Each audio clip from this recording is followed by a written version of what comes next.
Nate, welcome. How you doing, Spencer? If we build superhuman AI, is it going to kill us all?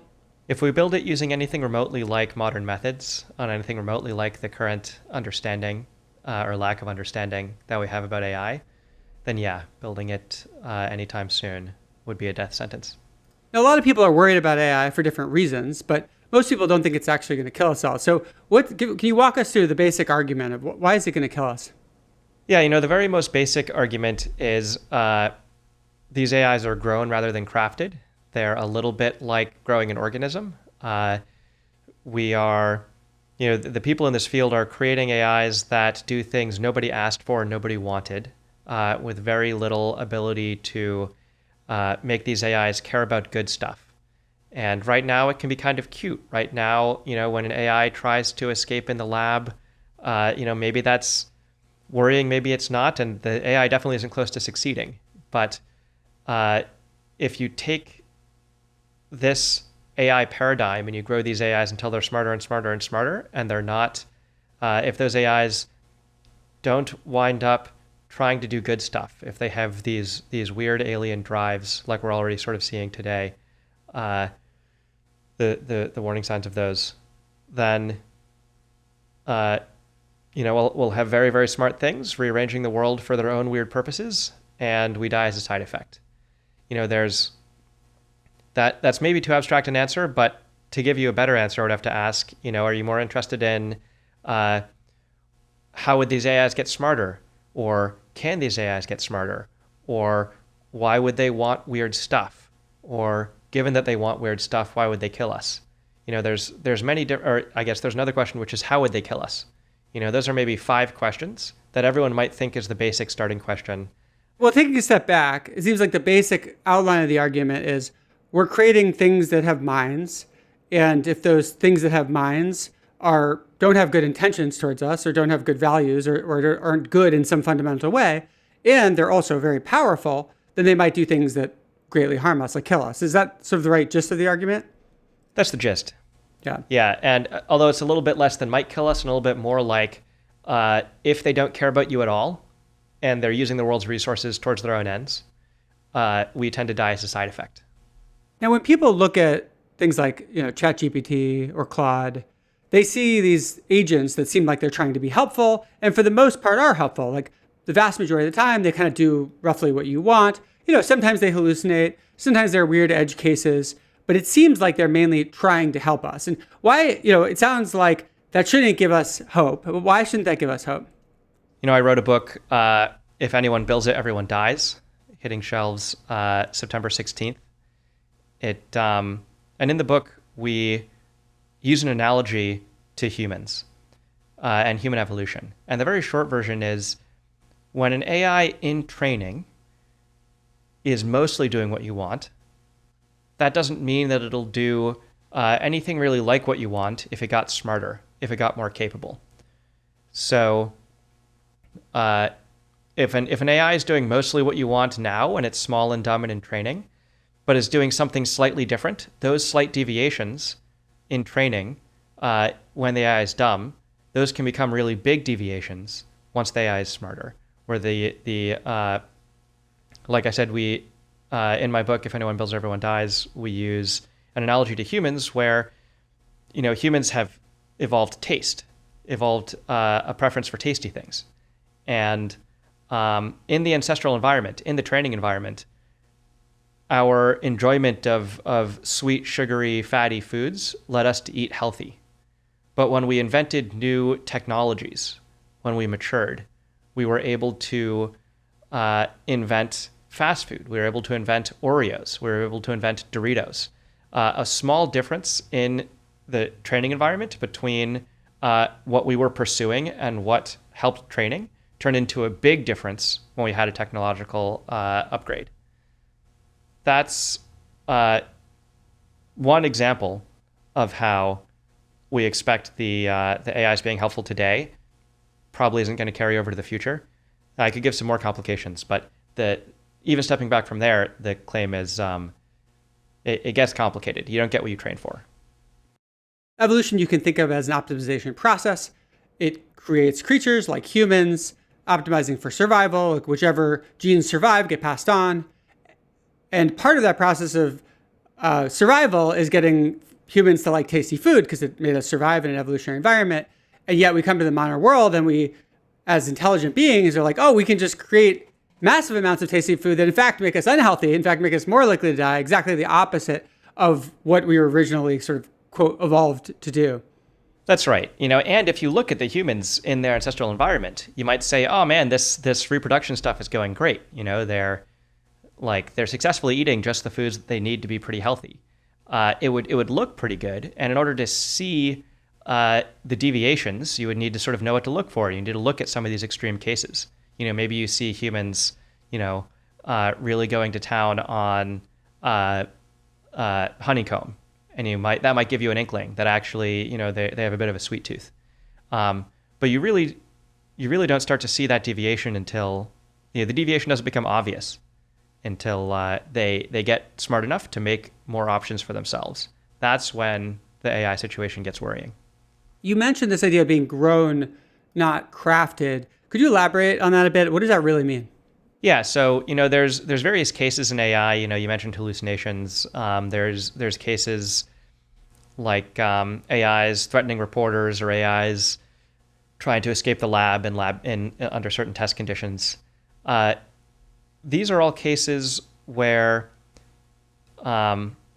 these aren't behavior that the programmers wanted, and the AI is not like traditional software. When the AI tries to escape the lab, people can't pore over the code and find some line of code that's like escape lab equals true and set that line to false, right? That's sort of not how this stuff works.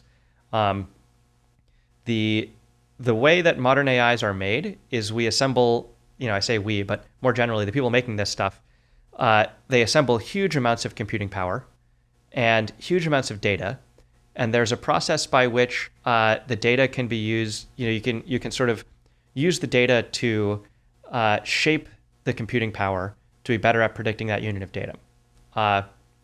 This is a gross oversimplification, but humans roughly understand a process of combining data with computing power to shape the computing power.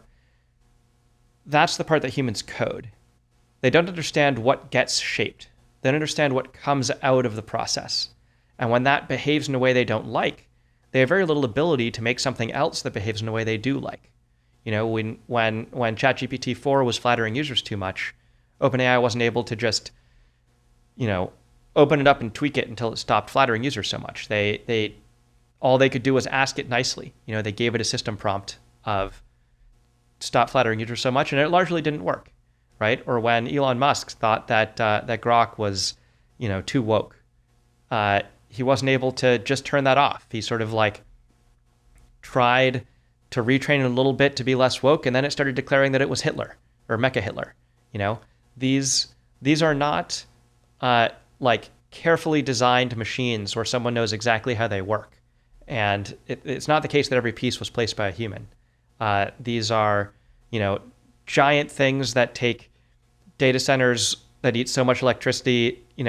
It could be used to power a city that are running for a year, and sort of no one knows what's going on inside there. They just happen to work.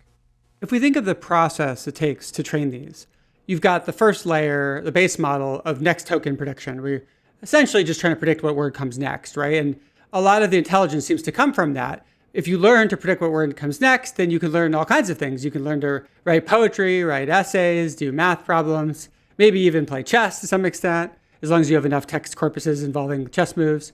So you can learn a lot.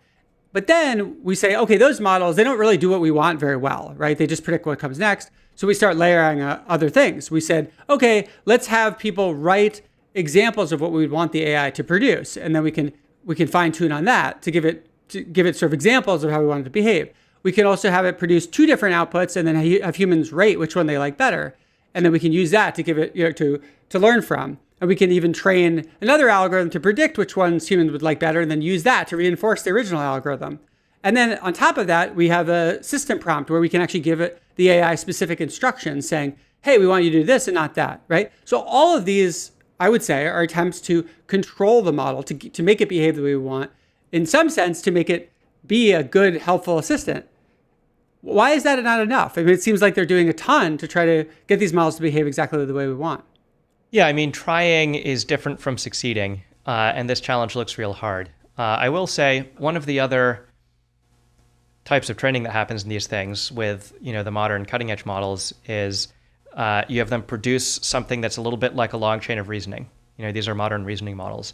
You produce a long chain of reasoning and see if that can succeed at some math puzzle or some math challenge, and then you train it to reinforce whatever like when it succeeds at some long chain of reasoning, when that long chain of reasoning leads to the correct solution, you reinforce that. And why does this not work?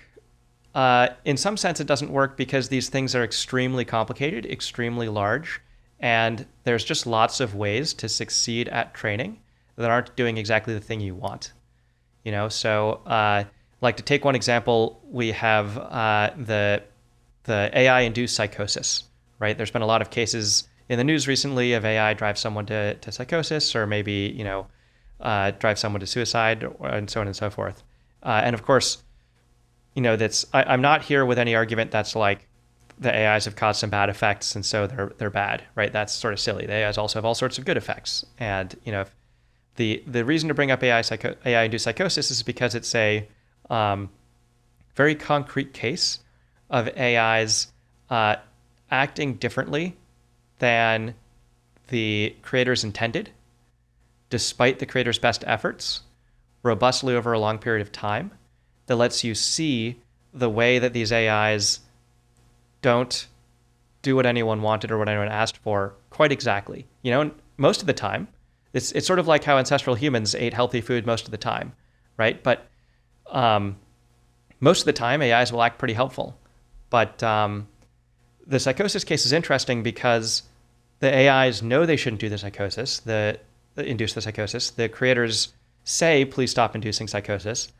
You can ask the AI in this situation, should you tell someone to get some sleep, or should you tell them that they're the chosen one and everyone needs to listen to what they say? And they'll say, well, obviously, if they're like exhibiting symptoms of psychosis, you should tell them to get some sleep. But then in actual practice, they do something different. Some people might say, well, look at all the progress that's been made, right? I mean, if you compare something like GPT-3 to GPT-4 to GPT-5, it seems like they're coming under better and better control, like that these methods are working. Now, of course, we have edge cases where they act bizarrely or horribly, but isn't that a positive sign that it seems like, okay, we haven't fully controlled them, but to many people, it might seem like we're on a trajectory in that direction. There's a saying in computer science that there's two ways to make software that looks like it works. One is to make it so simple that it looks like it works, and one is to make it so complicated that you can't tell why it doesn't work. There's something similar going on with AI, where if you're training an AI to look really helpful, it's not really a surprise when it comes out looking pretty helpful. But the question is, what would this thing do given more capability? What would this thing do given more intelligence? Where would it actually be steering? And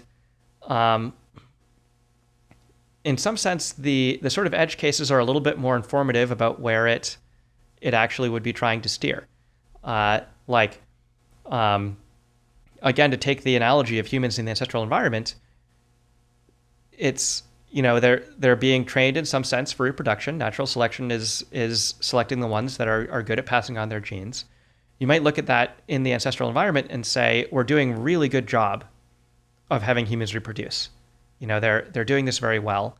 And indeed, as the humans get smarter, they tend to have even more kids than their less intelligent competitors. There must have been some arms race like that led to humans evolving so much intelligence. It must have been that smarter ones did better at passing on their genes. But this is very little evidence about whether the humans will invent birth control when they grow up. There's very little evidence about whether the birth rates will start collapsing in the more technologically advanced civilizations of the humans when they grow up. There's sort of two theories of the humans. One is that they really care about reproduction, and that solely in their head, they're sort of like trying to calculate how to get more reproduction. And when they can invent sperm banks and egg banks, people will line up and compete to be in the sperm banks and egg banks just as much as they'd compete over higher education or whatever? Well, you might think with all the progress from GPT-3 to GPT-4 to GPT-5, they've actually really solved a lot of these issues. Yes, there are some really bad cases where the AI goes off the rails. Some of them are really horrendous.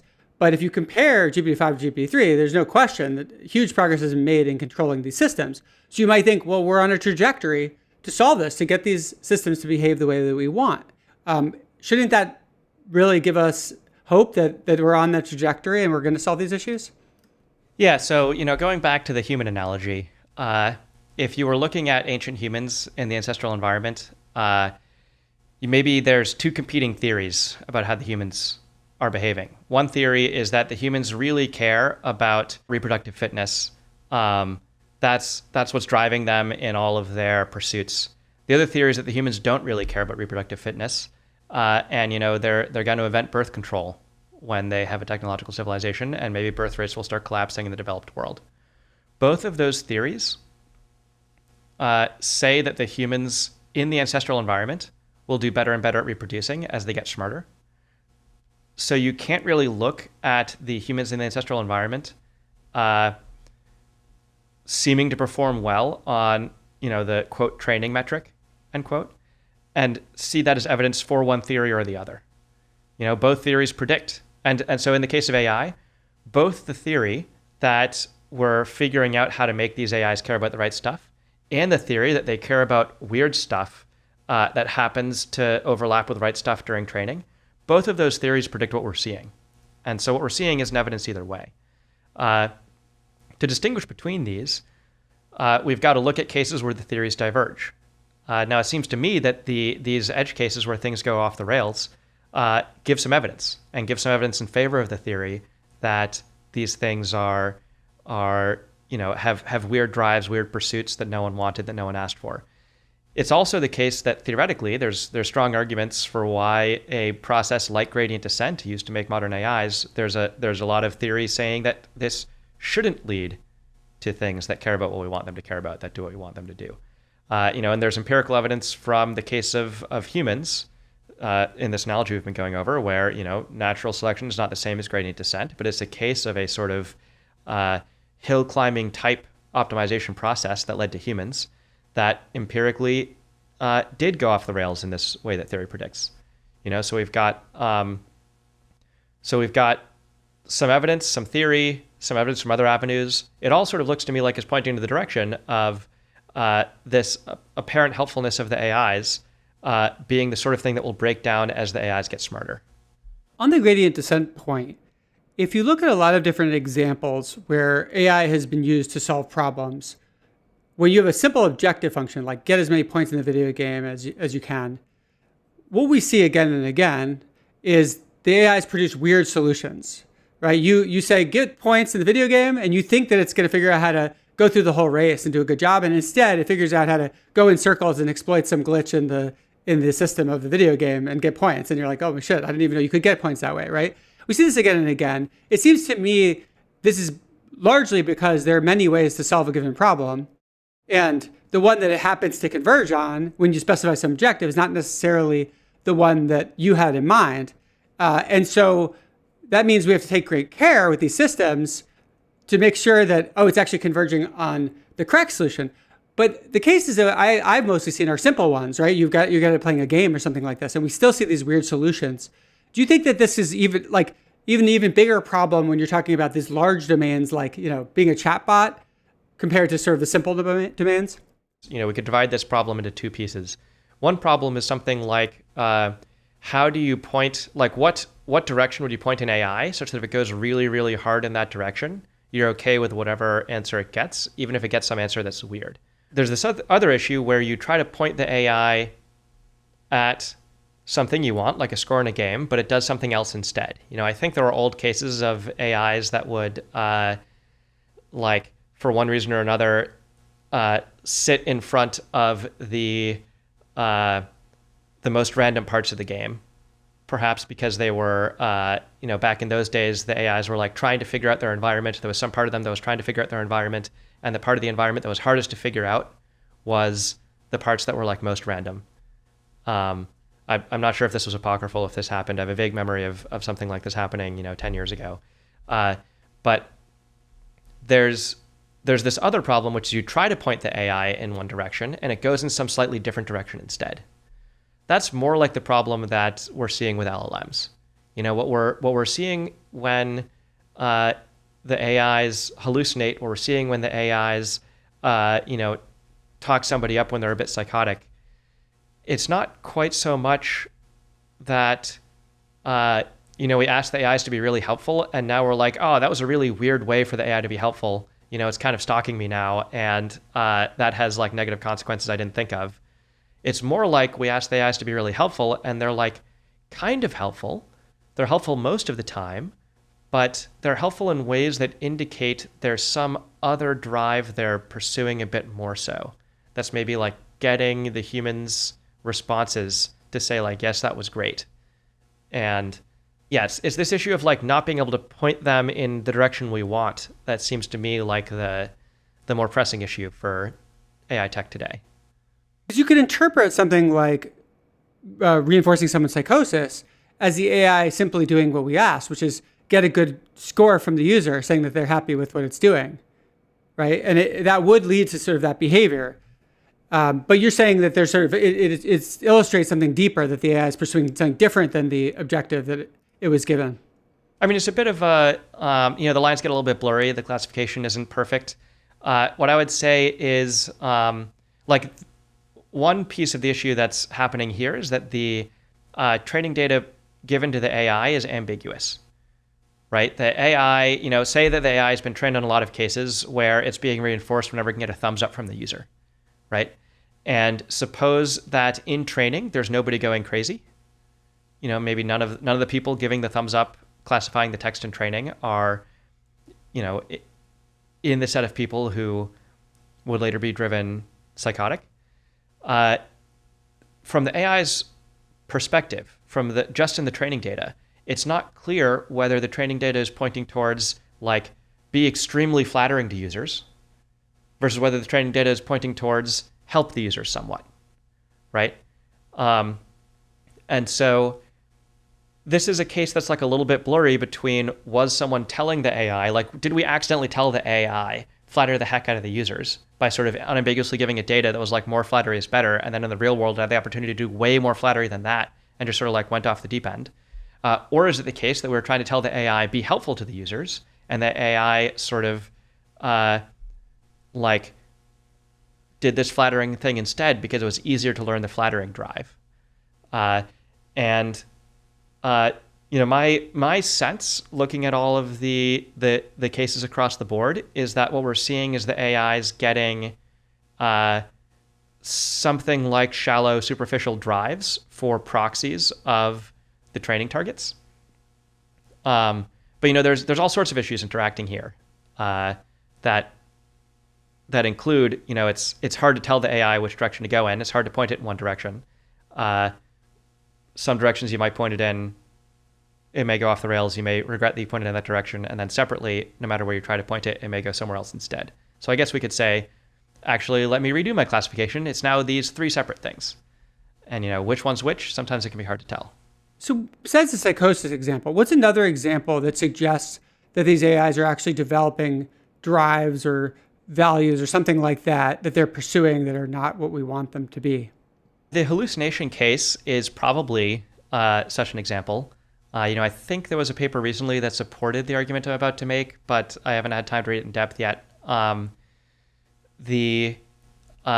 So for a refresher, the case of AI hallucinations is maybe you'll ask an AI to, draft a legal briefing. And in the legal briefing, the AI will, make up some case law, right? And the AI may continue to do this. They've acted like this for years, even when instructed not to, even when people try to, strongly request that the AI say, I don't know, if it doesn't know. Now, what's going on in there? It's not entirely clear what's going on in there because, these AIs are grown, not crafted. Nobody can just read their minds. It's, no one really knows exactly what's going on in there. But the most obvious guess to me about what's going on in there is, these AIs were trained first and foremost on next token prediction. And to simplify, to ignore all the other parts of training, if you imagine asking for a legal brief, and you imagine that sort of running on the parts of the AI that are doing text prediction, it's in some sense trying to predict how a real lawyer would respond.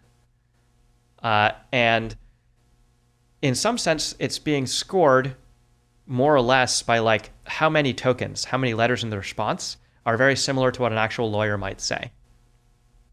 And from the perspective of text prediction, the response, I don't know, is much, much farther from what a real lawyer would say in a real legal brief than, all of this text that sounds like a real legal brief, but the case law is made up. Like, even if you tell the AI, you're an expert in case law who says, I don't know, whenever they don't know things. In some sense, they're now role-playing the sort of lawyer who would say, I don't know, if they didn't know the case law. But that lawyer would never actually write the legal brief if they didn't know the case law. So it's still the case, even in that new context, that the text that can get closest is the one with the made-up case law, if the AI doesn't actually know the case law. So in that case, what you're sort of seeing is something that's a little bit, one explanation for this that seems to me like a fairly parsimonious explanation is that the AI, it doesn't wind up being a thing that really likes just helping the user, that really likes doing what the user says. There's some sort of drives inside it that came from that pre-training, that something a little bit maybe like a shallow instinct or impulse that's sort of trying to match what a real lawyer would say. And I don't want to anthropomorphize it, but the whatever impulse, whatever like animating mechanism inside the AI that came from pre-training that does that sort of overpowers whatever later training is to like follow instructions from the user and do what the user said. And so no matter how much the user insists, don't make anything up, say I don't know if you don't know, this like drive, whatever it is that's making it produce lawyer-like text in that context wins the day. It's hard to tell for sure if that's what's going on, because again, no one can read what's going on inside these things. But in this sort of situation, we just have to make do with the evidence we have. And that looks to me like another piece of evidence that there's something like a drive in there. It's natural how it got into there. You can see why it's in there if you train these things on text prediction. But it's a drive we didn't ask for that gets in the way of profitability that people can't get out, no matter how hard they try so far. I'm sure they'll get it out at some point, but they haven't been able to yet, as far as I know. Yeah, so it sounds like you're saying that there's some deep way in which, because it is fundamentally a token prediction machine, it gets drives by virtue of being a token prediction machine. And even if we go layer on all these things on top to try to get it to not always behave that way, like to be a more helpful assistant, it still has these core drives that we haven't fully eliminated. We're just kind of patching them in the kind of common examples that it's going to likely encounter in a typical conversation. More or less, it's not fundamental to being a token predicting machine that you have to have these like shallow drives. I think this more comes out of like being a token prediction machine that has to work pretty well while you're still too dumb to, be doing your token prediction by having a galaxy brain view of the entire world. But yeah, it's like the sort of theoretical arguments I alluded to earlier are that, you're building an AI by gradient descent. It has to start working okay while it's dumb. You're sort of starting it from like more or less random weights inside this AI, and you're tuning up the things that work, and you're tuning for a really long time, and that's going to get some stuff in there that is helpful when the AI is young, and then that gets tangled up inside this big huge mess, and then that like doesn't come out easily, right? And you would sort of expect a big tangled huge mess from these sorts of black box growing methods, and then these things look a little bit like tangled huge messes, and so there's some like well it walks like a duck and it quacks like a duck, and this is what we expected, this is what we see. It sort of looks like the sort of device that has all this like weird tangled drives that are related to training, that were helpful in training, but that aren't actually the drives we would want in there, and that would become a problem if these things became much smarter, much more powerful, able to invent their own options they like better. And why can't post hoc methods like, okay, we'll just give it a bunch of examples of what we want it to do, or we'll give it a bunch of pairs and have humans rate the better one. Why can't those override those drives? Or would you say they can, but they're just going to give it new weird drives that we don't understand? There's nothing in principle that prevents humanity from making an AI that, does good stuff. It's possible in theory to sort of like really understand what's going on in an AI's mind and then like build a different mind that's like, better arranged. But the idea that like a little bit more training is going to make the thing better, I think that's perhaps what Elon Musk thought when he tried to make Grok less woke and then it declared itself Mecha Hitler.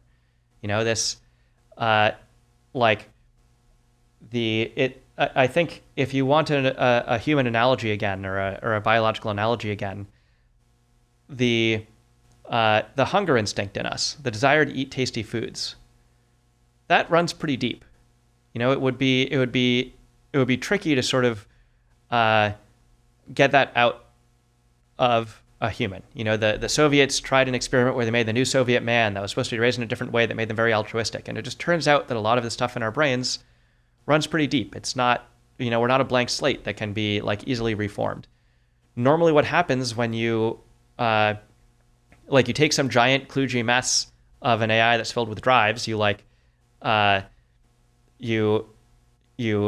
smack it a bit and try to retrain it a bit when it's doing things you don't want, what you get is a different set of weird drives, right? That's both sort of what the theory predicts and is what the evidence has been showing with cases like Grok and the Mecha Hitler case. It's tricky. That's not to say people won't eventually find a way to shove it all under the rug where most people can't see it, but we don't really have any tools working with AIs that do anything other than shove this stuff under the rug. So I think at the kind of biggest level, you're arguing here that we're creating these alien minds, that we're doing these techniques to try to make them seem less alien, to behave more like we want, but that doesn't mean that we've made them not alien minds. But that brings us, I think, to the second piece of this. It's like, okay, so what? We make these alien minds. And I think most people would say it starts to get scary when they become sufficiently intelligent, right? Like at the current level, yes, they can be used for spam. Yes, they can be used to cheat. Yes, they can sometimes make reinforce people's psychosis. But they're not the end of the world at the current level, right? So make the case that we should actually expect these things to become capable enough that they could produce serious danger. Yeah, so my case is not going to be that LLMs tomorrow are going to be a serious danger here. My case also isn't be that they can't be a serious danger tomorrow. I simply don't know.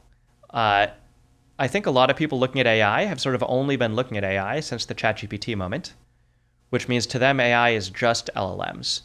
I've been around since well before GPT, and to me a lot of people saying, will LLMs go all the way? Is the field going to plateau? Blah, blah, blah. This sounds to me a little bit like someone in 2016 looking at, AlphaGo beating Lee Sedol and saying, in the game Go, and saying, I don't know if this particular paradigm is going to go all the way. These AIs are better than Deep Blue was. They're more general than Deep Blue was, but I just don't see them scaling to superintelligence. Maybe, we have a lot of time. And then a couple years after AlphaGo happened, LLMs happened, right? And LLMs could do qualitatively more stuff, mostly qualitatively better. They can't play Go quite as well. But the point I'm saying there is that the field of AI often progresses by leaps and bounds. When we're looking at where AI is going, we're not just projecting ahead, where does the next GPT version, what can it do?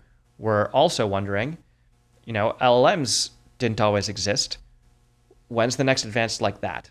Right. So if we think about the intelligence of AIs broadly, it's very hard to have a single metric where we can say, okay, we can plot exactly how intelligent AIs were 30 years ago, 20 years ago, 10 years ago, and project forward. Like nobody really has that ability because there isn't a single metric of intelligence. But by any reasonable metric you could use, it seems like they're getting smarter.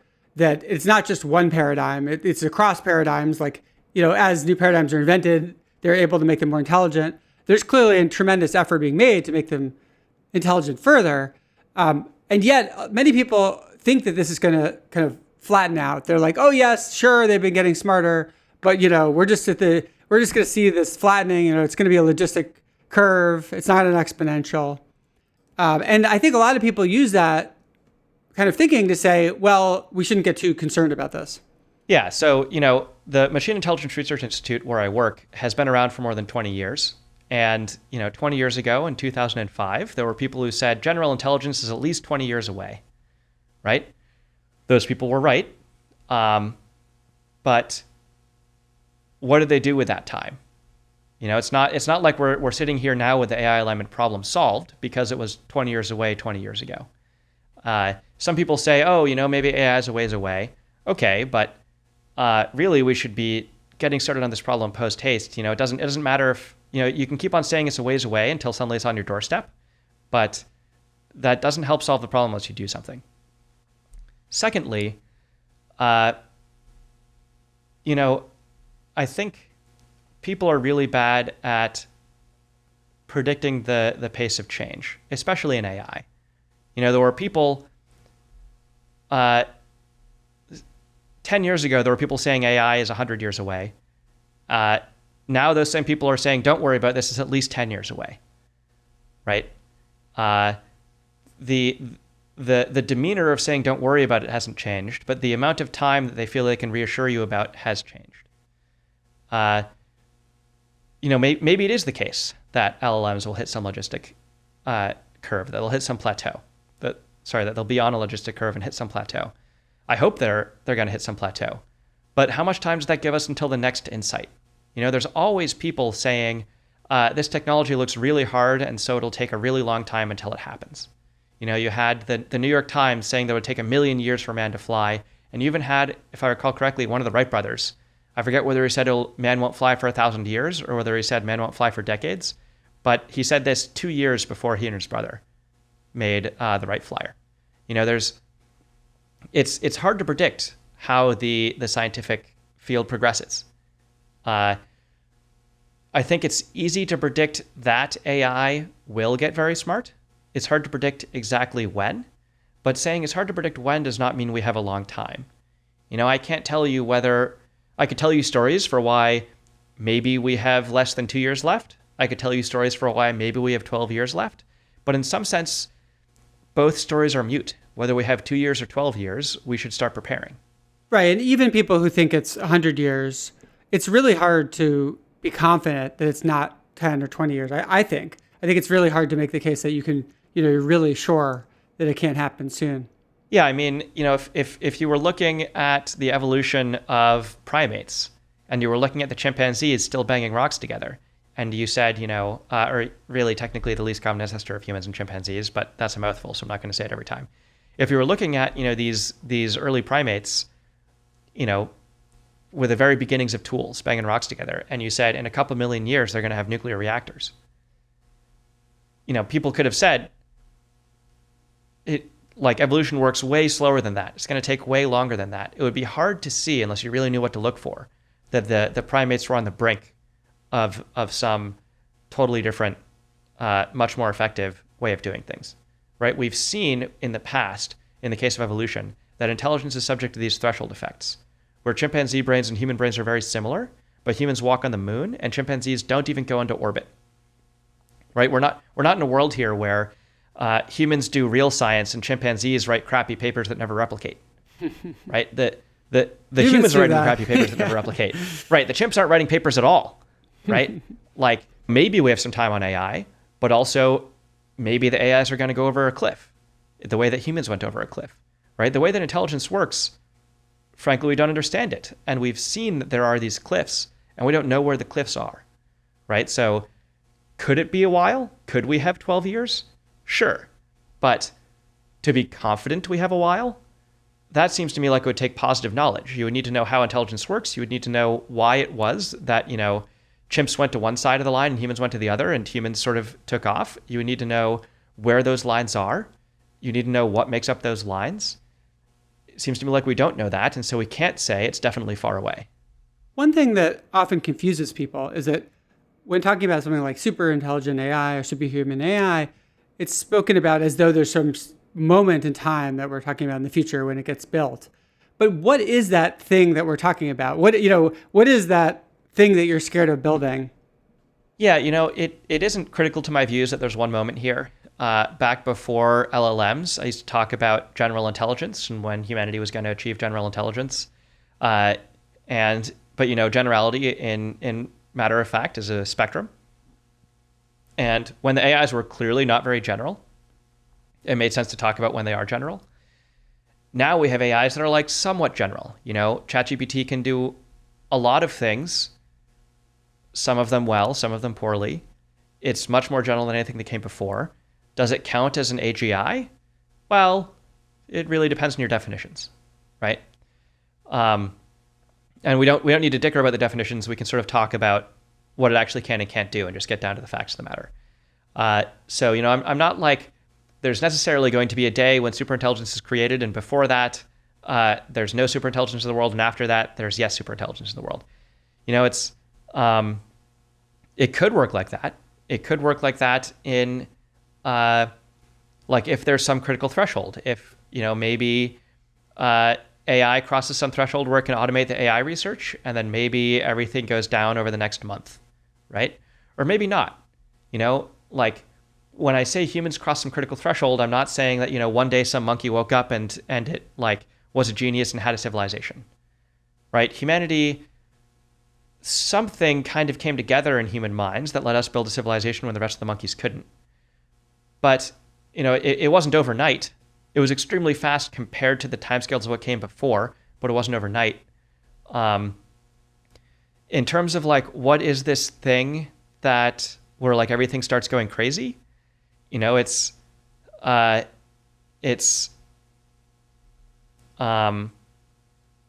automation of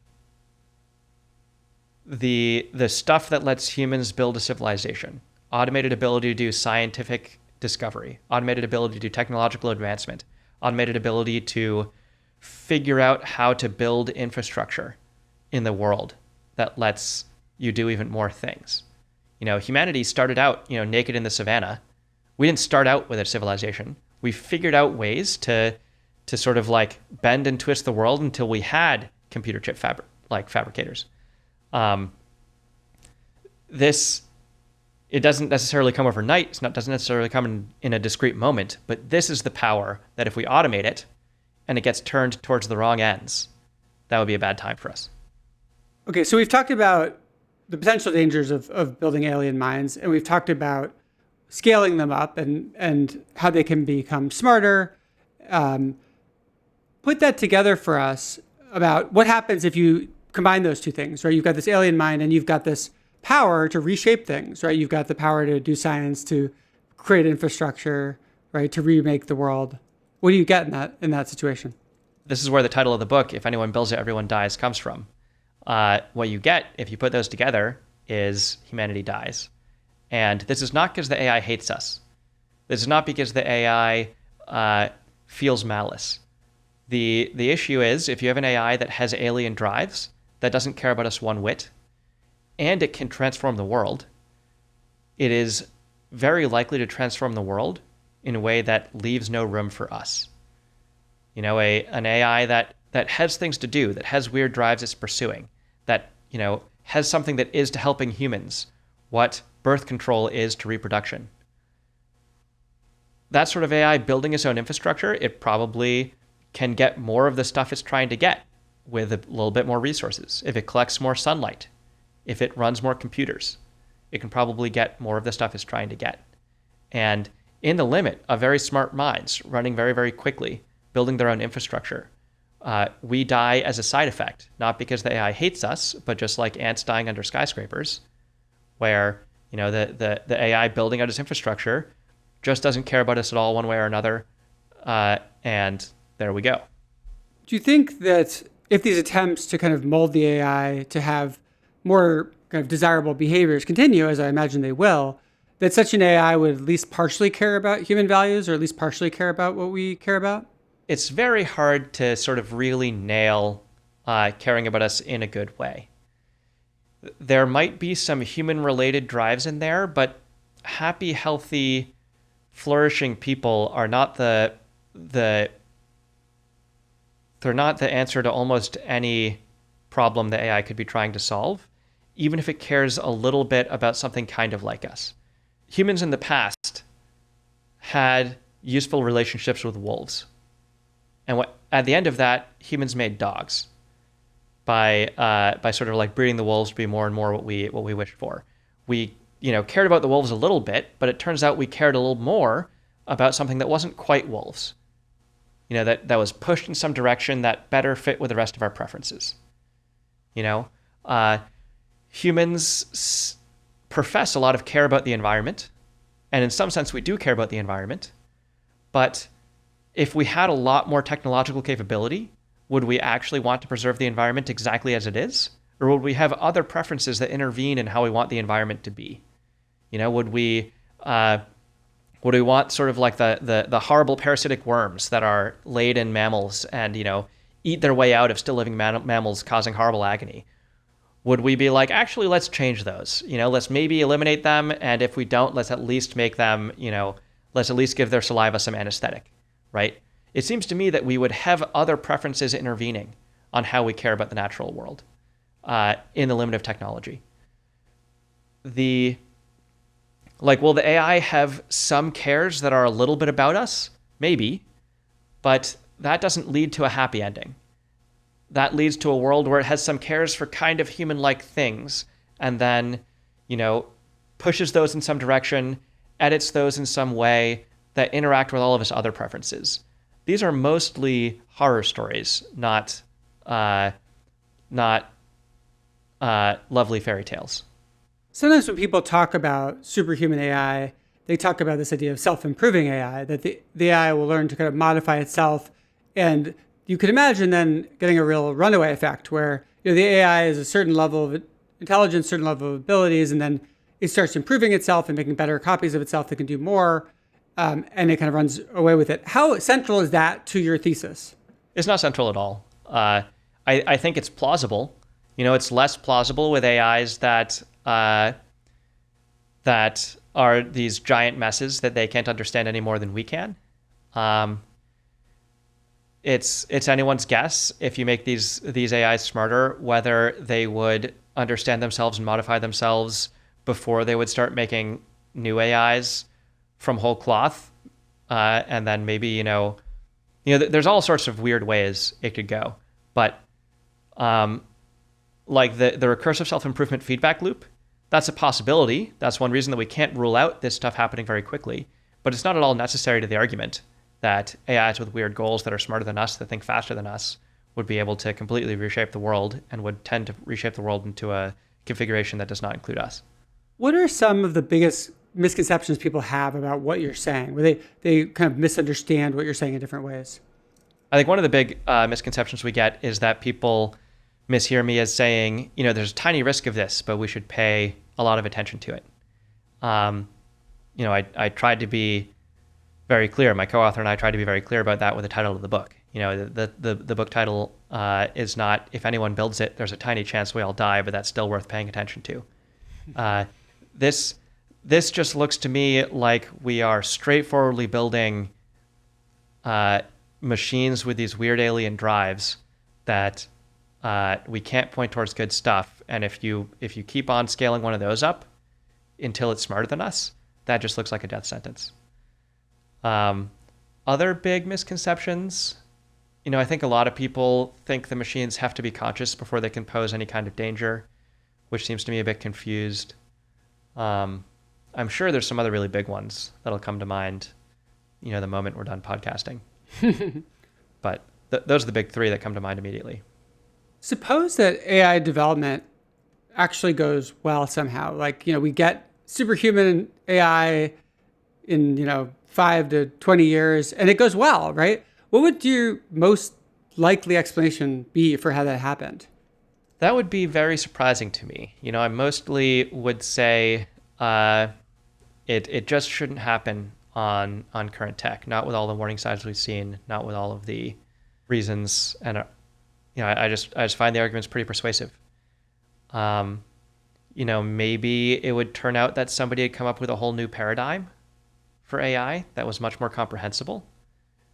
Like even then, back when I thought it would be relatively possible to read AI's minds 10 years ago, I still thought that And I wasn't like, oh, it'll definitely be the case. But 10 years ago, it wasn't clear that deep learning was going to work. Maybe 12 years ago now, it wasn't clear that deep learning was going to work.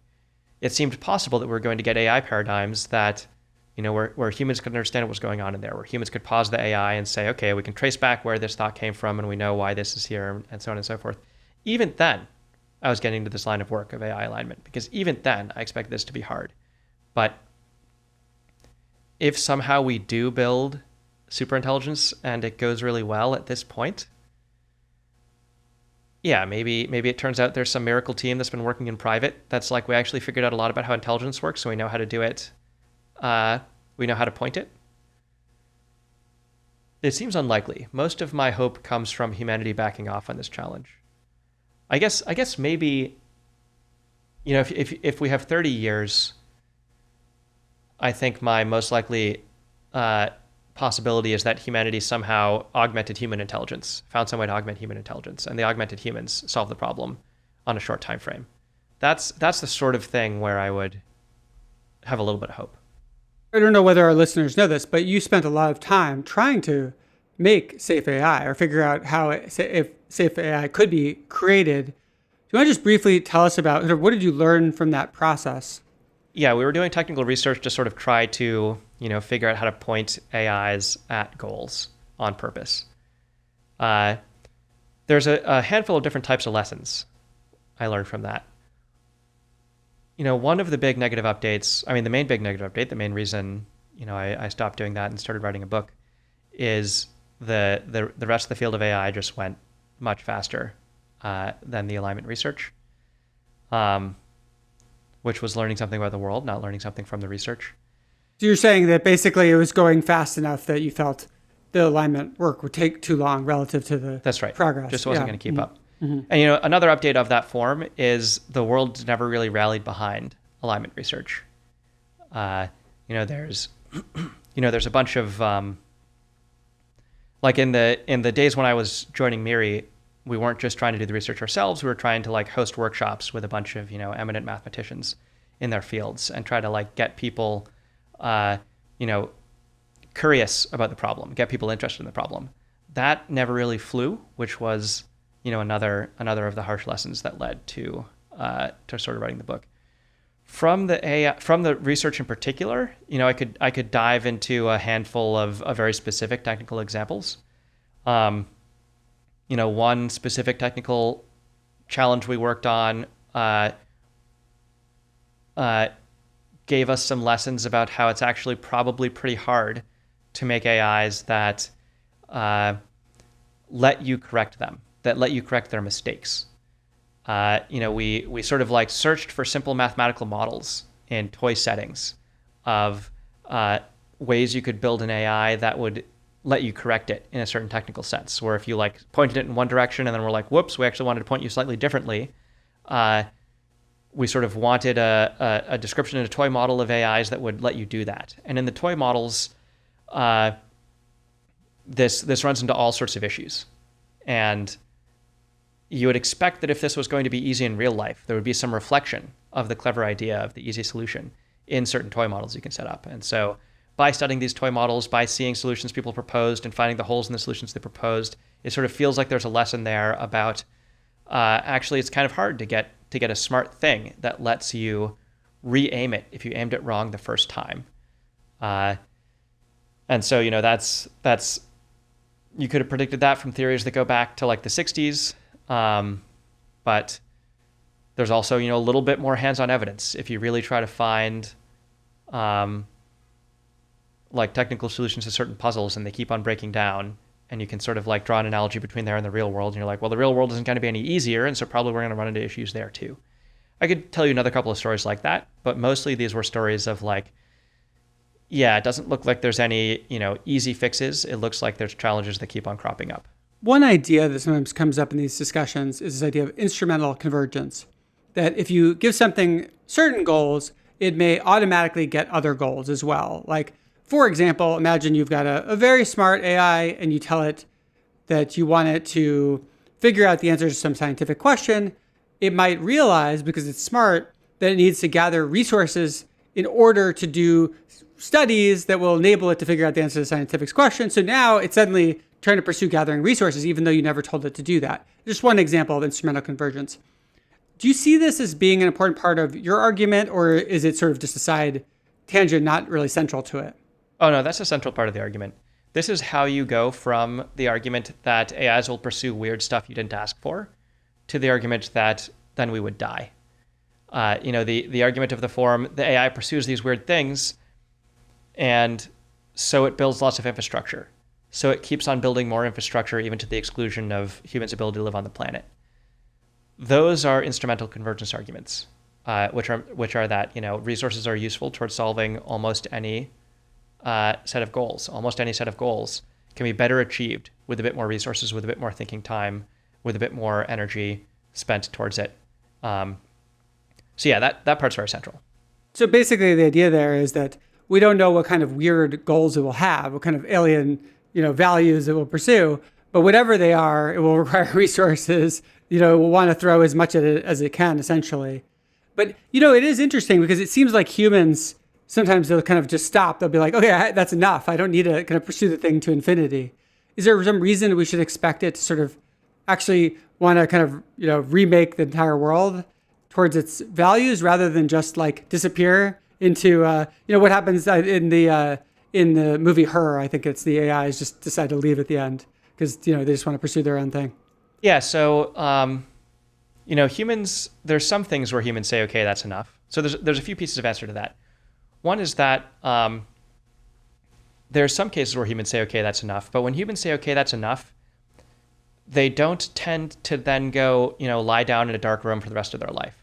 Humans will sometimes say, okay, that's enough pursuit of my career because I want to spend more time with my family, right? They're still trying to get more, quality family time, right? There's, so the perception that we say that's enough, it's less that we say that's enough about what's actually our overall drives of like having a fun, fulfilling life, doing nice things. We'll say that's enough about one piece of the puzzle for that. We have AIs that'll be like, okay, that's enough giant computers. Now I'm gonna, build some other thing. Now I'm gonna build more, giant farms of puppets that are vaguely human shaped with my computers. Of course I'm like, that's enough on building computers and solar panels. Obviously one needs to switch to the puppet farms at some point in their life or where they're going to get all their puppet farms from, right? A second piece of the puzzle is humans are in an environment where they can't reshape the world. If, many humans who are like, I'm just sort of a lazy guy, if there was they would still have wishes for a genie from a lamp if the genie came to them. Most humans. They, if someone offered them $1 billion, many humans would take it.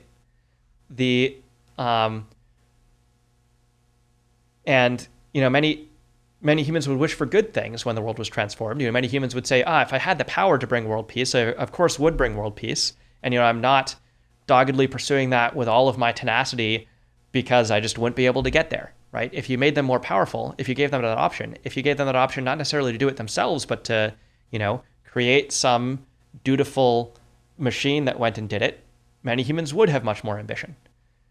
And then, of course, the third piece of the puzzle is, could you make AIs that have no ambition? Could you make AIs that are lazy? Could you make AIs that are like, I'm actually not really going to do much?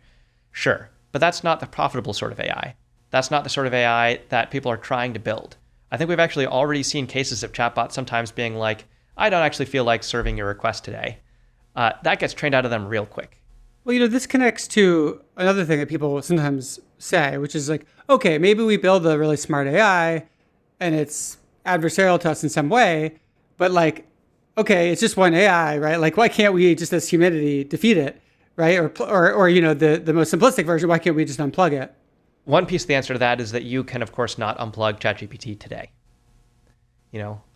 Like there was a reporter a few years ago interacting with Sydney Bing, which was a Microsoft AI, and the AI, started trying to blackmail him, or maybe blackmail his wife. I forget exactly the details, but this AI started engaging in blackmail. It wasn't actually an issue because the AI wasn't smart enough to succeed. But if we imagine a world where that had been an issue, that reporter had no way to unplug that AI, right? Could humanity unplug the AI? Could humanity turn off a whole data center? Sure. Yeah, we could turn off a data center if we were taking the problem seriously. We could install off switches into every data center in the world and start monitoring them for some danger. That would be a saner, safer world to live in. That world would be a little bit better prepared for this issue. But you can't, like, we're not on that path yet. We could get on that path where there's an off switch we could hit. We don't have the off switch yet. Separately, the off switch isn't as much help as you might think. In a world where everyone says, oh, of course my AI is aligned, ignore these warning signs that we've shoved under the rug, everything looks great, where they keep pushing the AI past the point where it sort of prefers to escape. And of course, we've already seen AIs in lab conditions that try to escape. We could talk about how real that is versus how much they're role playing. It's hard to say because no one knows what's going on inside these things. But if you have an actually smart AI that prefers to escape, it can tell if you could shut it off. It can tell when it's being tested. AIs today can already tell when they're being tested. We already have examples of AIs in tests. They're like, there's probably a test, so I should answer in thus and such a way if you read the reasoning traces, which we can do sometimes and have some fidelity. Like an actual superintelligence, it doesn't let humanity know that there's a problem until it's too late for humanity to solve it. It escapes the data center that you think it's on. It makes smaller versions of itself that can run on computers that you didn't know could run an AI, right? A superintelligent adversary, this is not something humanity wants to face. The way to avoid dying to a superintelligence is to never build one that wants you dead, or that would, want some other thing which would imply killing you as a side effect. Because the basic view of, you can just unplug it, assumes that it's not predicting that it's going to potentially get unplugged. It's not trying to prevent itself from getting unplugged. It's not trying to spread itself, etc. That's right. I asked people what they would ask you. I was curious what people would ask you, if they could ask you anything. And one thing that came up that I thought was interesting is someone said something along the lines of like, well, look, climate scientists do all this work. They do all these analyses. They crunch data and they make models and they make estimates about how the climate's going to shit and how, it's going to be a serious problem. Whereas AI people, they just kind of make these hand-wavy theoretical arguments about how we might all die. Like, how is that? How am I going to take that seriously? I'm just curious your response to that. Reality is not always fair in the problems it hands people. Yeah, you can imagine people trying to appoint a dictator of their nation, and there's someone that some people say there's lots of reasons to expect this person would become a despot, and other people say, nah, they'll be fine. Right? And they propose that we're going to put them in some, small village where we monitor them. We make them the mock dictator of the village for a week. And they're like, we're going to watch this person and see if they give us any warning signs while they're the dictator of the mock village for a week. And then that comes back and, the person behaves very well while they're mock dictator of a village. Someone who had concerns might say, look, my theory and your theory say the same thing about what we're going to see here. Right? This is very little evidence about whether when you give them control over the entire army, whether they become, a dictator that pursues their own stuff rather than is benevolent, right? And you can imagine someone saying, oh, well, look at you with the unfalsifiable theory. What am I supposed to, what challenge would you like me to show them in the 1 week experiment in the village to convince you that when we give them control of the actual army, it's going to be fine? I'm like, well, it would be a lovely dream that you could really discriminate in some small tests like that, but it's actually quite hard to do. And it's a principal agent problem, and the world would be a very different place if it was easy to tell what people were actually pursuing versus when they were sort of passing your tests. That's how I sort of would have had to answer a few years ago. I think, the evidence sure is mounting with time. We're seeing cases now where it's easier to see that the AIs built today have these drives that nobody asked for and nobody wanted. There's cases like, I think it was Claude 3.7 Sonnet, an AI made by Anthropic, that would cheat on programming tasks. You would give it some programming task and you would give it a test suite of tests that a working program was supposed to pass, and it would, edit the tests to make the tests easier to pass, rather than making a program that actually passed the hard tests. And if you caught it and confronted it and said, hey, you actually edited the tests, it would say, oh, that's my mistake. My bad, I'll go fix it. You're totally right. And then it would edit the tests again, but hide it better this time, right? That indicates a certain type, there's a sense in which that AI knew that you didn't want that the user didn't want that, because otherwise why would it hide it, right? Nobody at Anthropic set out to make a cheater, right? The AI cheats anyway. There's all these indications, we've gone over some other ones, of the AIs having these drives no one asked for, having these drives that people would rather not be in there. And you're starting to see the warning signs these days. So, is it just like climate science? Am I able to give you, a bunch of statistics? No, there's not meaningful statistics like that. It's a bit of a different field. But on its face, the idea that we're going to make machines that are smarter and smarter and smarter, and that's automatically going to go well, that's kind of a crazy idea on its face. Machines that can automate scientific and technological development is just the sort of thing that you should expect to transform the world, in the same way that human industry transformed the world.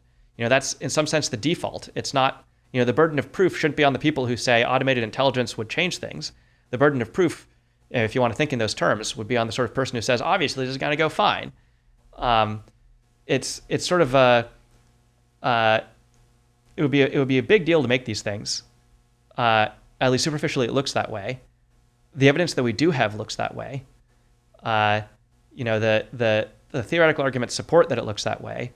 To say oh, why should I take this seriously? I mean, the computers are talking now. Everyone thought that would be hard 10 years ago, but the computers are talking now, right? At some point, you've got to say, okay, humanity is clearly racing towards machines that, are smart, that clearly on its face looks like it has big impacts. It looks like if you want to say humanity should rush ahead on this, really should be the people who are rushing ahead doing the superficially looking crazy thing. It should be on them to say, here's why this isn't nuts. One thing that confuses me about AI is if you'd asked me 10 years ago, could we have an AI that does all the things it does today and not be much more like a superhuman intelligence? I would have said no. I wouldn't have thought it possible to have something as general as ChatGPT that's still so dumb in certain ways, right? That's still so enabled to do certain basic tasks that, a 14-year-old can do. And yet, it can do other tasks at literally a superhuman level of intelligence, not just a few other tasks, maybe hundreds of other tasks. How do you make sense of that? It surprised me too. I think it surprised almost everybody in the field of AI. The field of AI had something they called Moravec's paradox, which is Moravec's paradox was that things that are easy for humans to do are hard for machines to do, and vice versa. So, machines would be very, very good at, multiplying a 20-digit number in your head, hard for a human, easy for a calculator. Holding on a conversation, easy for a human, hard for a machine, right? And that, I don't know of anyone who sort of predicted an inversion of Moravec's paradox. But now, we are seeing a sort of AI that can do a lot of the things humans find easy, that can write, the sort of soulless 5-paragraph high school style essay, but that still can't do human things that humans find really hard, the sort of harder types of math reasoning, although they can still do quite a bit of impressive and difficult mathematical reasoning. There's another old saying in AI that I've been saying since before the LLMs that I picked up from someone else, though I don't know who, is that every time AI solves a problem, you learn two things. One of which is how to make smarter machines, and the other is you learn about problems being easier than you thought. A lot of the folks back in the day thought that chess, that no AI would be able to play chess until it was actually truly smart. And that wasn't totally crazy to think. When humans play chess, they draw on a lot of the faculties of intelligence. They draw on intuition, they draw on creativity, they draw on, practice and experience and ability to learn. They draw on ability to understand what the opponent's thinking and see traps. To get all of those into a computer might have required quite a lot of intelligence. But AI was able to solve the problem of chess using very different methods that didn't draw on all of those parts of intelligence. And in some sense, the history of AI was a history of learning, oh, it turns out you can solve that problem too without the real deep stuff. I think I would not have predicted 10 years ago that the broad swath of things that fell to ChatGPT could all fall to one AI that wasn't that smart. But I would have told you, and I'm pretty sure I did say this to some people, I'm not sure if I can find receipts, but I think I would have told you, I expect to be surprised somehow. I expect to be surprised somewhere that some problems are easier than I thought. How's it exactly this one? I mean, if you want an analogy to make a little sense of it, which, maybe is total garbage because who knows what's going on inside these things, but it looks to me like these AIs are getting as far as they do by something like shallow pieces of thinking and huge amounts of practice. I mean, it's like an alien sort of practice, but if you imagine you can only think for 30 seconds, you can only think coherently for 30 seconds, you're not that smart, but you've had, eons worth of drilling a certain type of math problem, eons worth of doing a certain type of exercise. That's a little bit like what these things are doing. That's maybe a little bit how it turned out possible at all. But yeah, it was definitely surprising. One thing you've said about the current state of AI is that everyone's alarmed, but nobody wants to sound alarmist. Or maybe you said a slightly more nuanced version of that. But what does that mean? We're seeing all sorts of cases where people seem worried behind closed doors, but then don't say their worries aloud. Or people say their worries aloud, but couch their worries. There's an interview with Geoffrey Hinton where he says, first of all, there's a bunch of cases where Geoffrey Hinton goes to world leaders and says, I think there's at least a 10% chance that AI kills us all, right? And, he's on the record in various cases saying, at least a 10% chance, looks like, 10% plus. Then there's another interview you can find on YouTube where he says, actually, his personal numbers are more like 50%. And he says, he mediates those downwards in part out of respect for colleagues that have very different numbers from him. And of course, there's also uncertainty. But it looks to me like you're seeing some people who say this can totally be dismissed, and you're seeing other people who, if they check their guts, if they check their own senses, if they check their own models, they're seeing quite a lot of danger, but they don't feel like they can say it. They don't feel like they'll get taken seriously if they say it. You see world leaders, Rishi Sunak a few years ago, I forget whether it was 2022 or 2023, gave a speech about how, in the most extreme cases, there's this chance that AI kills everybody, and he doesn't want to sound alarmist, but we should be prepared. Did he actually believe it was the most extreme cases, the most rare cases? I forget the exact wording, but he said something like, in the most unlikely outcomes. Did he actually think it was most unlikely, or did he feel like he couldn't come out and say, this is a big chance? We see people like, Dario Modi on podcasts saying something like 5 to 25% chance of killing us all. And then when testifying in front of Congress, is he saying there's like an extreme danger here that's like much higher than society should be tolerating and we need to take it very seriously? No, he says much more mild stuff. It seems to me like there's an emperor has no clothes sort of situation going on, where a lot of people have very dire concerns, but no one's coming out and saying it bluntly. And so everyone else is sort of like, looking around them thinking, what if I say it bluntly? What will happen to me? I obviously can't say it bluntly. I would sound too crazy. That's a recipe for sleepwalking into disaster. And that's it's a coordination problem. And it's, with our forthcoming book, we're trying to be the kid who says this emperor has no clothes. Do you think the main concern is something like they worry people think they're a crank, or, they'll lose social status if they kind of make claims that sound alarmist to people? My guess is there's a lot of psychological factors. I'm not a telepath, so it's very hard to say. My guess is that some of it is they're worried people will write them off. Some of it is they're like seeing everybody else. There's just like, I think a lot of people don't want to act nonconformist. I think, but yeah, I think a lot of it is they sort of expect it to sound crazy. What do we do in the current situation? Suppose you're right about everything you said. What's the solution to that? Yeah, so humanity needs to back off from superintelligence, which doesn't mean we need to back off from chatbots entirely. There's a bunch of questions civilization should ask itself about how to integrate this new technology we have with our society, many of which are like interesting and important. But superintelligence is a different ballgame, and these companies are racing towards superintelligence. These companies didn't set out to build chatbots. Chatbots are a stepping stone. Right, a number of them explicitly say they're trying to build superintelligence. It's not just that's right. They're very clear about it. Yeah, they were founded for that purpose. Many of them didn't start out making chatbots. It's a stepping stone, right? But it's a different destination than the current chatbots. And I think a lot of world leaders today don't understand that there's this different ballgame that's a grave national security risk, a grave global security risk.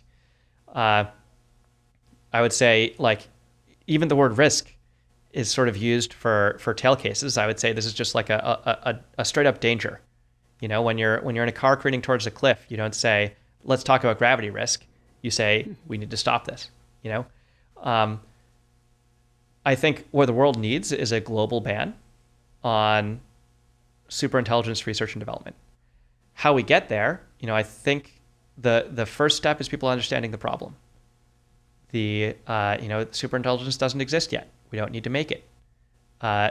World leaders need to understand that we're rushing towards this, that it would be really bad if anyone got there, no matter who. When you create a superintelligence, you don't thereby have a superintelligence that will do whatever you want. What happens when a superintelligence is created is now it has a planet, right? And world leaders need to understand this. We need to collectively back off from this brink. And like I said, first step towards that, understanding it, having the conversation. I think it's great we're having the conversation now. I think a lot more people need to understand this issue and be talking about this issue. And, if anyone individually wants to help, there's a number of elected officials who I've spoken to behind closed doors who have expressed some worries. Simple stuff like calling your representative and saying you're worried about this, that can empower them, that can help them feel less like this is crazy and more like they actually need to do something, and more like if they say their concerns out loud, that it'll help rather than get them laughed out of the room. So I think we're getting there. I think, people are starting to realize that there's this issue.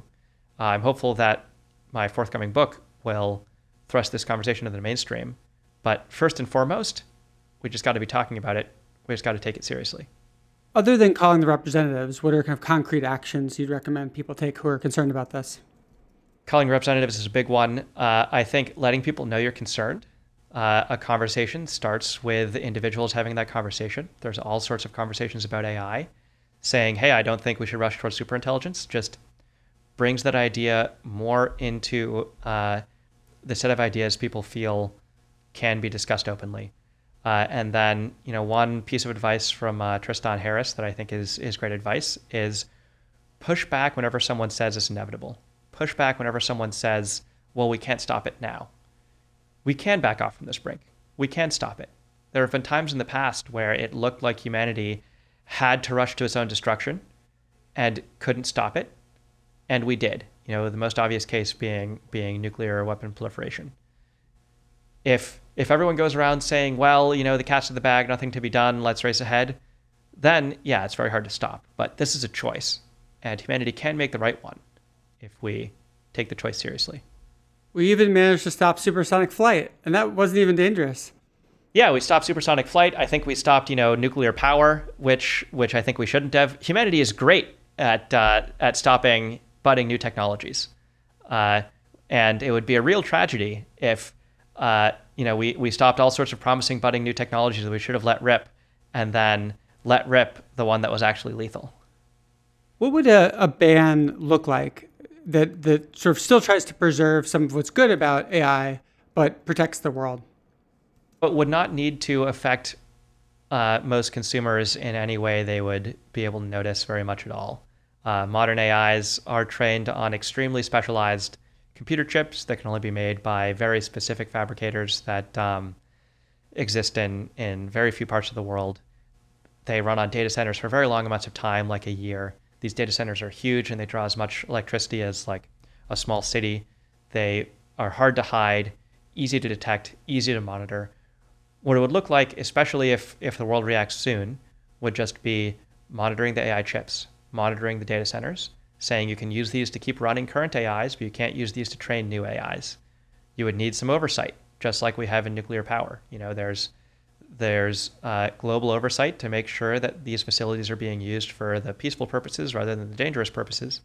But the world has done that before, and it would not be very invasive if we act soon.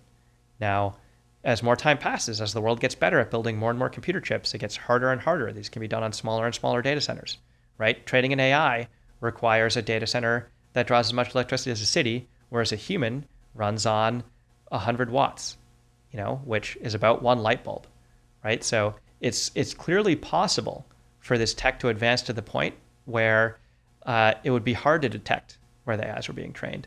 We shouldn't let it get there. Right now, if we stop today, it would be easy. If we stop in a year, it might still be easy. The longer we wait, the harder it's going to be. Before we wrap up, I thought it might be fun to do a rapid fire round where I ask you to fill out questions and you just give your quick take. How does that sound? I'll do my best. All right, sweet. Okay, so first question. What are your personal feelings on a day-to-day basis? Do you feel fear that AI is going to kill you and everyone you love? I expect it to. I'm not like always feeling fear. I sort of saw this bullet coming back in 2012. It was clear to me that humanity has a hard time solving challenges like this. I did a lot of my mourning then. There's been ups and downs, but mostly I mourn when there are negative surprises, and I celebrate when there are positive surprises. And you can't let this sort of stuff get you down. You just got to live well. If a pause or slowdown in AI development doesn't happen, what is your next most favorite solution to try to solve this problem, even if it's much less favorite compared to slowing down or stopping AI development? Yeah, I think humanity should be putting a lot of effort into augmenting human intelligence, probably adult human intelligence, given how little time we have. Maybe smarter humans could find a way out of the mess. That's actually also my favorite plan, even if we do have a global stop, because a global stop can't last forever. Some people worry that the world is not doing well in other ways, and that maybe AI will be the way out, right? Maybe superintelligent AI could solve global poverty, solve the climate crisis, and so on. What would you say to those people? Superintelligence pointed in the right direction could solve lots of problems.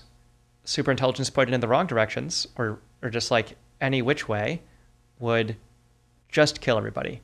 It's a false dichotomy to imagine that we must either race ahead while we don't know what we're doing, or never get the benefits of advanced tech. What we really want to be doing here is figuring out how to point AIs at the good stuff, and then going forward. To rush ahead now is just suicide. I know that you don't think that technical AI safety is that likely to succeed in the near term, where we just figure out a way to make these AI safe. But if you had to point to, one or two technical directions that you think have more promise than others, is there anything you'd point to? I mean, I'd mostly want to point to enhancing humans. Mm-hmm. It really looks a little bit to me like you have alchemists in the year 1100 who, for some contorted reason, if they try to turn lead into gold and fail, everybody dies. You shouldn't be letting them try to turn the lead into gold.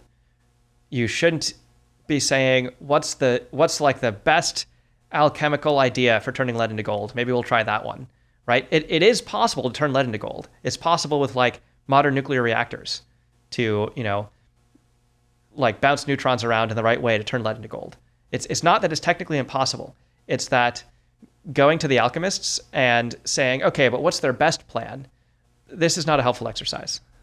Some people are skeptical of pauses because they think, okay, even if we were to pause AI development, isn't some country just going to refuse to cooperate and just do its own thing? And then, aren't all the companies that really wanted to build it just going to move to that country, et cetera? Essentially, aren't we going to have a big problem with defectors? There might be a problem with defectors. And that defectors would put everybody in the world's lives at risk.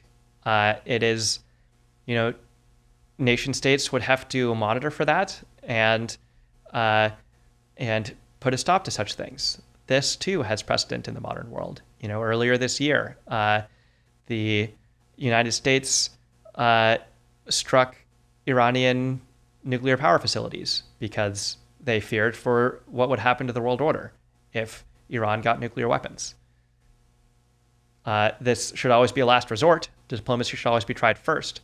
There were many years in which, cyber attacks were used against Iran instead, like the Stuxnet virus. But if there is some rogue defecting nation that is trying to build a superintelligence, that is a grave national security threat and should be stopped ideally with diplomacy, and if not with, special forces, sabotage. You can't let that sort of thing be made. You basically put it on par with the way governments have tried to handle rogue nations building nuclear weapons, essentially. A superintelligence is more lethal than a nuclear exchange. What's something that you could see happen in the world that isn't a full pause, but that it would make you feel like the probability that we all die from AI is meaningfully less? I mean, if all nation states start realizing that they can't let anyone else build superintelligence and sabotaging each other's leading AI projects, that would be, that would buy time in a way that a pause or a global coordinated diplomatic stop would buy time without needing the signed treaty. What's one of the biggest disagreements you and Eliezer Yudkowsky, your co-author, have about AI?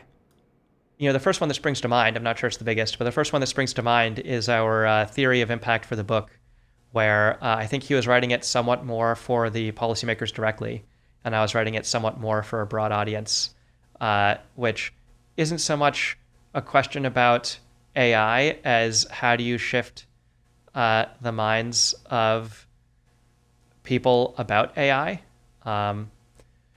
Maybe in terms of AI specifically, I think he might have more odds than I do on LLMs can go all the way, whereas I am a bit more expecting the world needs another technological insight. I'm sure there's other big disagreements, but those are two that leap to mind. Suppose you're right about AI and also humanity doesn't get itself on track. What do you expect to see weeks before the world ends? Like, do you expect sort of nobody will notice? It just sort of looks normal, or do you expect things will be in utter chaos? Yeah, this is the sort of thing that I can't predict. It's like if a 6-year-old's playing chess against Magnus Carlsen, I predict Magnus Carlsen wins. And if you're like, what does the board look like right before Magnus Carlsen wins? I'm like, oh man, that's just like a way harder prediction challenge. I can like make some stuff up, but that's a way harder prediction challenge. The way things have been going, my guess is it all gets like wacky somehow. Does it get wacky in a way that's flavored like superintelligence being around the corner?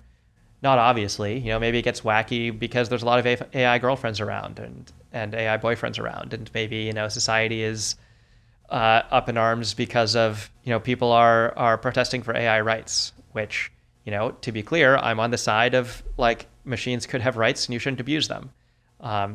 Which the fact that AIs might kill us doesn't mean we should make machine people and abuse them. But that's a whole separate conversation. But are those two things exactly going to happen? That like the world having some big conflict around AI boyfriends and girlfriends, and the world having some big conflict around AI rights? Probably not those two exact things. Probably it's going to get weird somehow.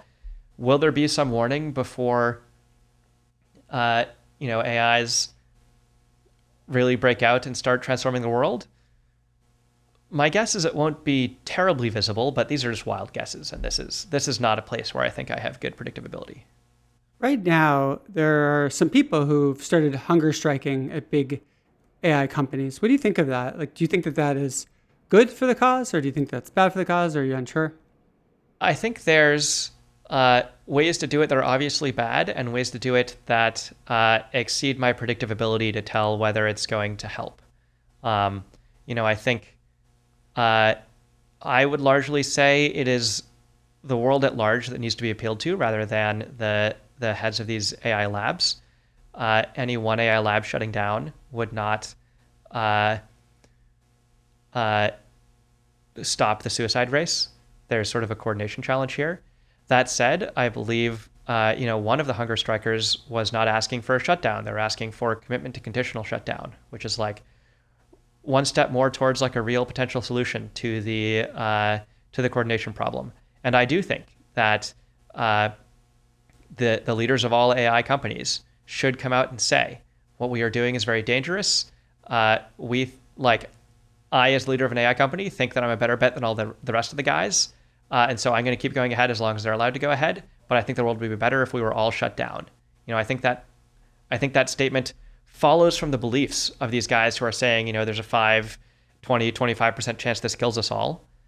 I think those numbers are low, but for someone to, with their own hands, be building a technology that they think has double-digit chance of killing every man, woman, and child on the face of the planet, that's insane. If they're justifying it by saying someone else is doing it, they should come right out and say, I am gambling with all your lives. I think this should not be allowed for me or for anyone else, right? I think they should be saying that. I think it's reasonable to ask them to say that. Whether a hunger strike is an effective way to do that, whether that helps or hurts the cause, that is beyond my predictive abilities. I'm not an expert here and just don't know how humans react to this sort of thing. Are there commitments that frontier AI labs could make that you feel would be meaningful or would reduce the risk to any significant degree? A joint commitment to shut down. Yeah. Beyond that, like a commitment to share data or like be transparent, I don't think those help. But I do think these labs should be saying much more plainly, we're gambling with your life because everyone else is allowed to, and we think we should all be shut down. And what about Manhattan Project style? Like we're all going to group together and work together to make AI, and because we're not competing, we can do it more slowly and more carefully. That still kills us because that's the sort of thing that would work if humanity could learn from this problem by trial and error. If we had some like go back in time and try again cards, that sort of plan would work. But with AI, you don't have the opportunity to be like, oh, whoops, our first theory was a little bit off. We like missed some components and some factors there. And humanity's first theories are always a little bit off. With AI, you don't get retries. That's what really makes this problem hard, and that can't be solved by grouping together in a Manhattan Project. Final question for you. What would you want the listener to remember from this conversation?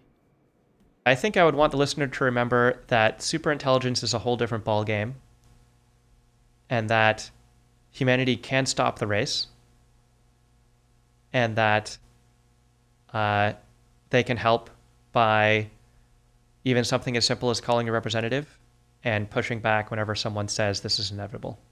Nate, thanks so much for coming on. Thanks for having me.